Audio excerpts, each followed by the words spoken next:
Camping had always been our tradition. Me, my brother James, and our two childhood friends, Claire and Mark.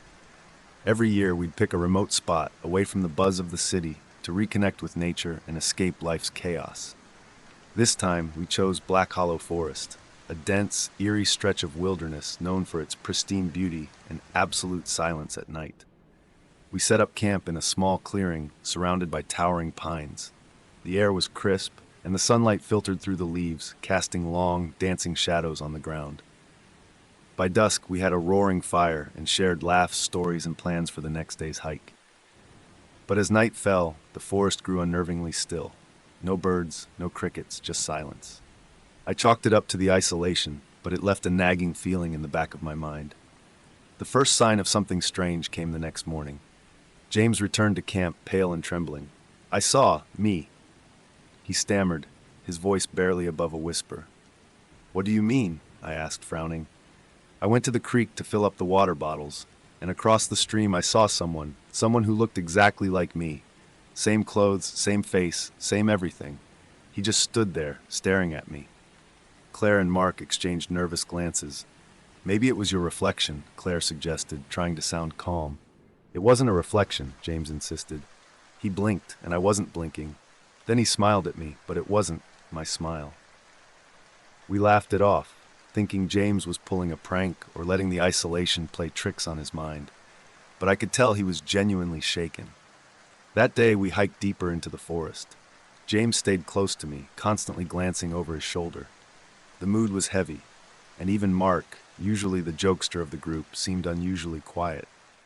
As the sun dipped below the horizon and shadows stretched longer, we made our way back to camp, but something felt off. The fire pit we'd left cold and empty now had a small pile of charred wood in it, as if someone had been there in our absence. "Did any of you come back here?" I asked. Everyone shook their heads. "It's probably some other camper," Mark said, though his voice lacked conviction. But we hadn't seen anyone else since we arrived. That night, James woke us all up, his voice frantic.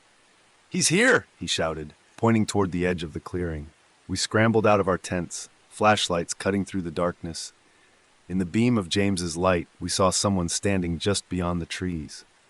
It was James. Or at least it looked like him.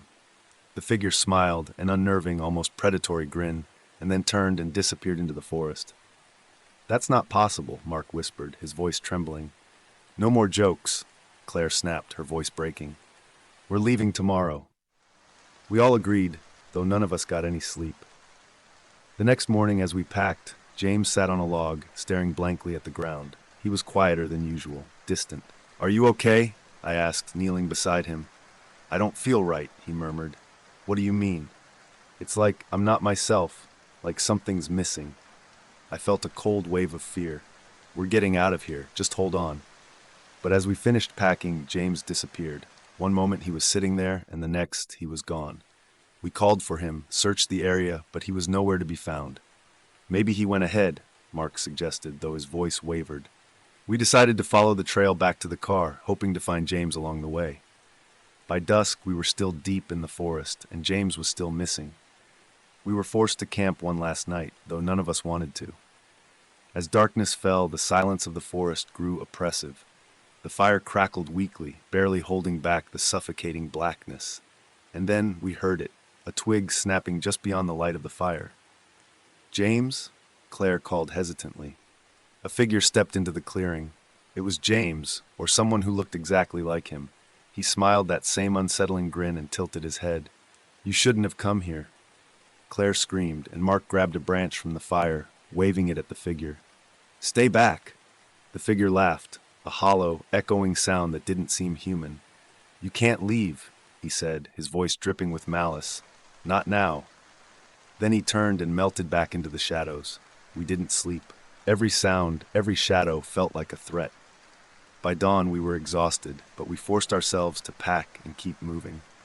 The forest seemed to close in around us, the trail twisting and turning in ways that didn't make sense. Finally, we stumbled into a small clearing and froze. There, standing in a row, were three versions of James, each wearing the same eerie smile. Mark shouted and threw the burning branch he'd been carrying, but the figures didn't flinch. Instead, they spoke in unison, their voices cold and hollow. "You're not supposed to be here." We ran. I don't remember much of the escape, just branches tearing at my skin, the pounding of my heart, and the sound of something chasing us. We finally burst out of the forest and into the parking lot where our car was waiting. Without a word, we threw our gear into the trunk and sped away. As we drove, I glanced back at the forest. Standing at the tree line, barely visible, was James, or whatever had taken his form. Weeks turned into months, and James remained missing. We notified the authorities, who launched a search, combing every inch of Black Hollow Forest.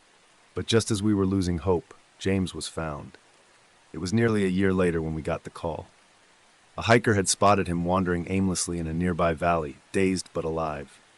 We rushed to the hospital, relief flooding through us. But when we saw him, something was wrong. James was thinner, his face pale and haunted, his eyes distant.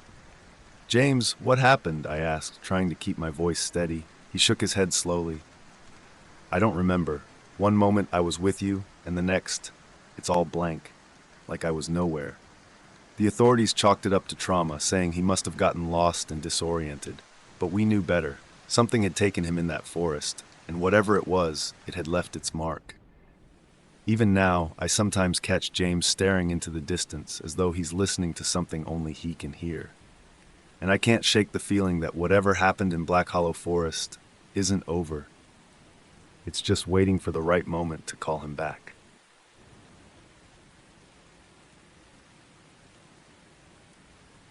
I don't know what drew us to those woods. Maybe it was the thrill of the unknown, the adventure of camping somewhere no one else had been in years. But looking back, I can't help but feel like we were led there, like the woods had been waiting for us. I'm getting ahead of myself, though. Let me start from the beginning. It was me, Anna, and my brother Josh. We were on a weekend camping trip, just the three of us. We didn't want anything fancy, just a simple weekend away from the noise of city life. We found a remote spot near the edge of Blackridge Forest, far from any main trails. Perfect, or so we thought. We set up camp in the middle of the day, laughing, telling stories, and preparing for a few nights of peace and quiet.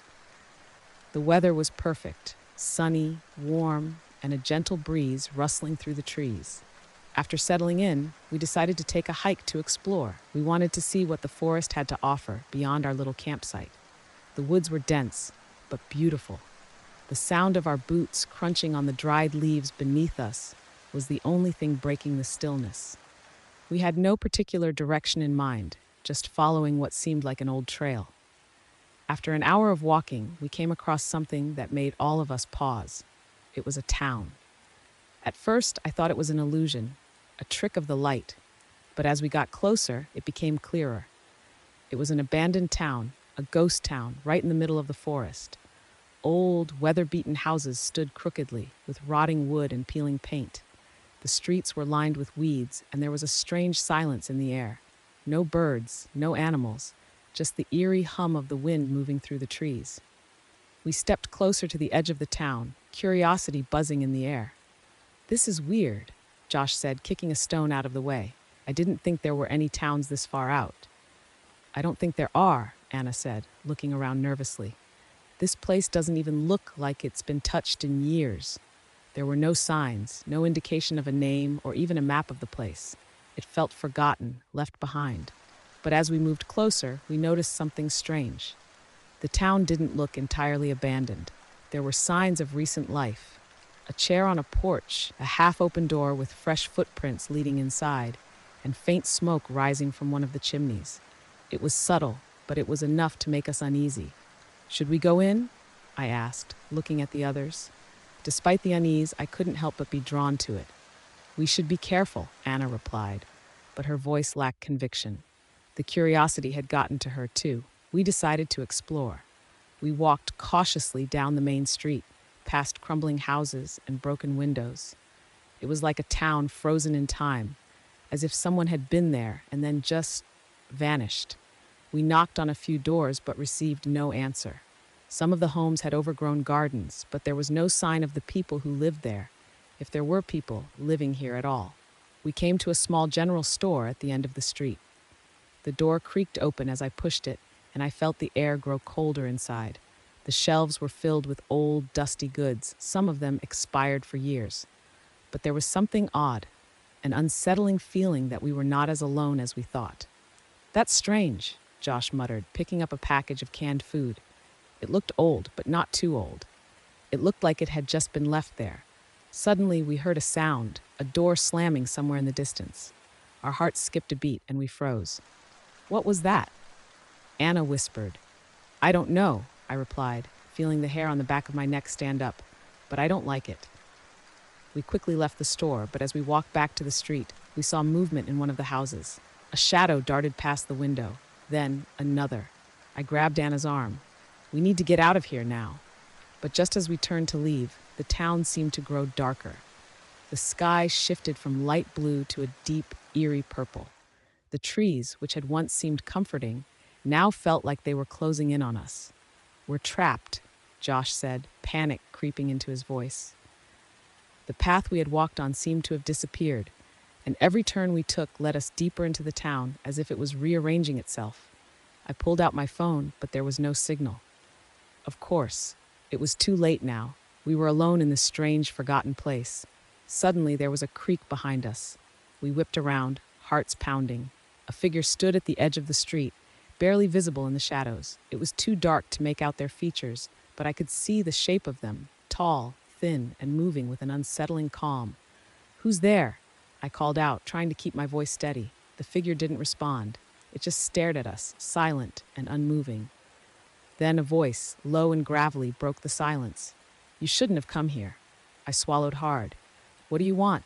"You'll never leave," the voice said. "No one leaves this town." I could feel my chest tightening, the air around me thickening. Panic surged through me, but I forced myself to stay calm. "We don't want any trouble. We're just trying to find our way back." The figure took a step forward. That's when I saw it clearly. A man, with weathered clothes and a face that seemed almost too pale. His eyes were hollow, like they had seen too many things. He didn't look human anymore. "Too late for that," he rasped. "Once you enter, you never leave." I could feel the fear building in my throat. We were trapped in a place that wasn't supposed to exist, surrounded by something that didn't want us there. But then, just as I thought we were done for, I heard something else. The sound of a vehicle, an engine roaring in the distance. A truck appeared on the road, its headlights cutting through the darkness. The figure in front of us recoiled, his face contorted in fear. He muttered something under his breath, then turned and disappeared into the shadows. The truck stopped, and a man climbed out. He was wearing a ranger's uniform, and he looked like he'd been here for years. "You kids shouldn't be here," he said, his voice gravelly but kind. "This town's been abandoned for decades." We were pulled into the truck and driven out of the cursed town, never looking back. The ranger explained that the town had been abandoned after an incident decades ago. People had just disappeared. The survivors never spoke of it, and no one had dared to come back. As we left the woods behind, I couldn't shake the feeling that the town was still out there, waiting. We had escaped, but something dark and sinister still lingered there. I don't know if I'll ever truly understand what happened, but I know one thing for sure. We weren't meant to find that town, and for whatever reason, it didn't want us to leave.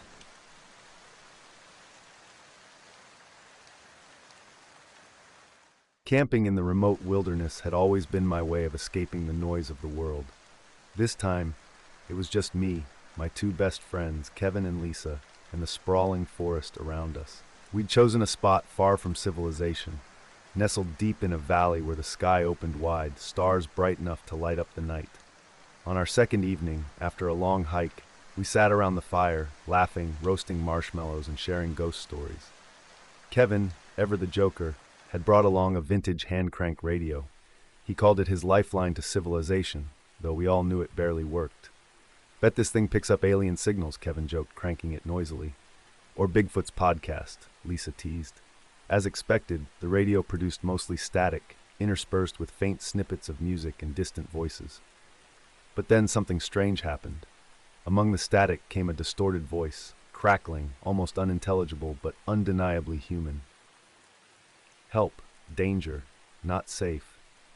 We froze, Kevin adjusted the dial, trying to clarify the signal, but it was no use. The voice was gone as quickly as it had come. Probably just interference, Lisa said, though her voice wavered. Kevin shrugged, though I noticed his usual grin had disappeared. Yeah, some old broadcast bouncing around, but I couldn't shake the unease. The next day, while exploring a nearby ridge, we stumbled across a ranger station. It was old and dilapidated, the windows broken, the wood weathered and gray. Creepy, Lisa said, shivering. Kevin grinned, the Joker in him re-emerging. Perfect setting for a horror movie. We approached cautiously. A rusted sign near the door read Oak Hollow Ranger Station. It looked like no one had been there in decades, but the door creaked open easily when Kevin pushed it. Inside, the air was stale, filled with the scent of decay and dust. The room was small, with an old desk, a row of lockers, and a dusty radio set up on a table against the far wall. "This is where the signal came from," Kevin said, his voice echoing in the emptiness. I approached the radio. It was ancient, its knobs worn smooth. Kevin fiddled with it, and to my surprise, it powered on, emitting a low hum. "This thing shouldn't even work," Lisa muttered. Kevin turned the dial, and once again the distorted voice emerged. "Help, trapped, danger." Chills ran down my spine. "Is this a prank?" I asked, looking at Kevin. "Why would I carry a whole ranger station into the woods for a joke?" He shot back. The voice cut out, replaced by static, then returned, clearer this time. "Watching, don't trust," we exchanged uneasy glances. "Don't trust who?" Lisa whispered. Suddenly the radio screeched, a piercing sound that made us all flinch. Kevin yanked the power knob and the room fell silent. "Let's get out of here," Lisa said. That night, back at camp, the mood was tense. Every crack of a branch or rustle of leaves put us on edge. "I think we should leave tomorrow," I said. "Over some spooky radio?" Kevin scoffed, though I could tell he was unnerved too. As we debated, a new sound cut through the quiet, a rhythmic tapping like someone knocking on wood. "Who's out there?" Kevin called, grabbing the flashlight. The tapping stopped. Then from the darkness, a voice called out, eerily similar to the one on the radio. "Help me, please." We froze. The voice was faint, but it was there. Kevin swept the flashlight beam across the trees, but saw nothing. "Stay here," he said, stepping toward the sound. "No," Lisa grabbed his arm. "We're not splitting up." The voice called again, closer this time. "Help, danger." Suddenly the fire flared unnaturally high, sending sparks into the air. We all stumbled back, and when the flames settled, the campsite was silent. "This is messed up," Lisa whispered. We decided to pack up and leave first thing in the morning. None of us wanted to stay another night. But as dawn broke and we began dismantling the tent, Kevin noticed something that made my blood run cold. "Guys," he said, holding up one of our backpacks. "Everything's gone." Inside, all the food, water, and supplies had vanished. "That's impossible," Lisa said, panic creeping into her voice.